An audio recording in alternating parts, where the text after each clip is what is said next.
ปล่อยปลาเนาะหากระว่ามื้อเช้านี่น้องชายซื้อปลามาปล่อยพอดีน้ำยังบ่มี ซื้อมาทงหนึ่งเนาะเอายับให้ดีๆเด้อเอาใส่ลงมาใส่ปล่อยปลาใส่เห็นปลาเด้อนี่ใส่มาดีๆปล่อยเอาไปเห็นบ่ เห็นอยู่เห็นปลาปล่อยปลาก่อน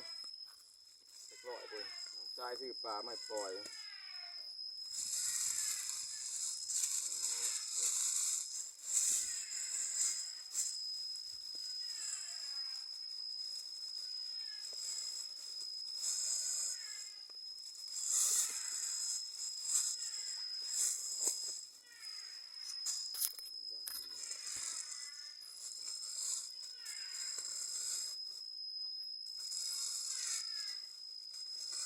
ออกมา2 ถุง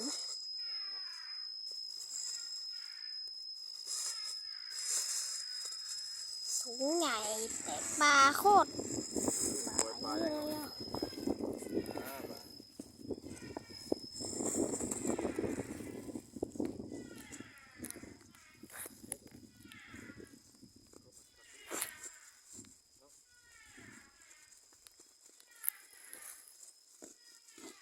ฝนยังวันตกฝนตกสุดเดียวปลาเรา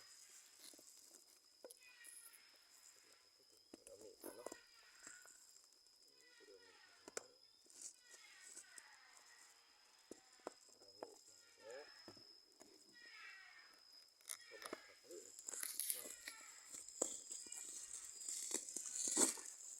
ปล่อยปลาปล่อยปลายังบ่ได้ นี่ตัวปลาเลย ไปแล้วบ้าน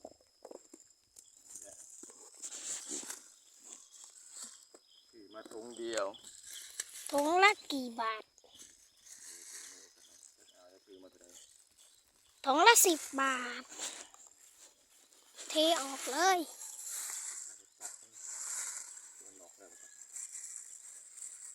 น้ำเขาก่อน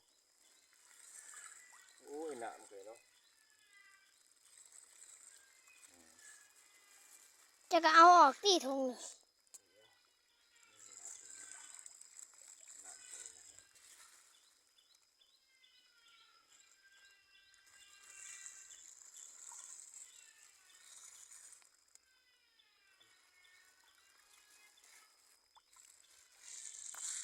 เอาไฟใหญ่เด้อบ้าน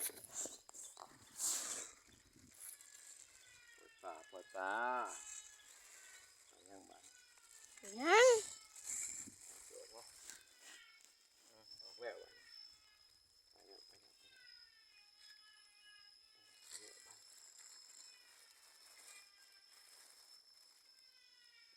ห็นไหมต่อสายดีๆแล้ว กล้องก็เห็นอยู่ดอกดำปลาดำเนาะปลายังปลากัน ๆปลาซิวปลาคะเนงปลาหยังกระโูปลาแมงกะโรดน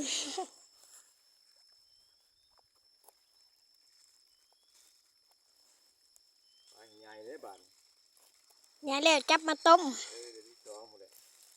เดี๋ยวเขาเล่นน้ำ เดี๋ยวเขาจะน้ำพอดีน้ำบก ทุกปี บกเลยจับมาต้มตายแบบ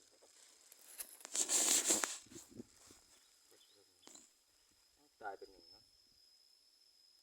ตายเป็นหนึ่ง บอกว่ายังเป่าเขาปากมันน่ะเอาเป่าปากมัน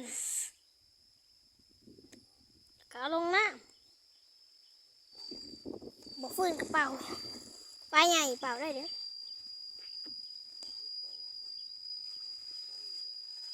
มันตายตัวหนึ่งปลาหา6 ตัว 20 ตัวปลา3 ตัวกับเทได้ อะไรบอกวางยังพูดวางกันน้องหน่อยเนาะปลาตายตัวเดียว มันหันใจบ่ออก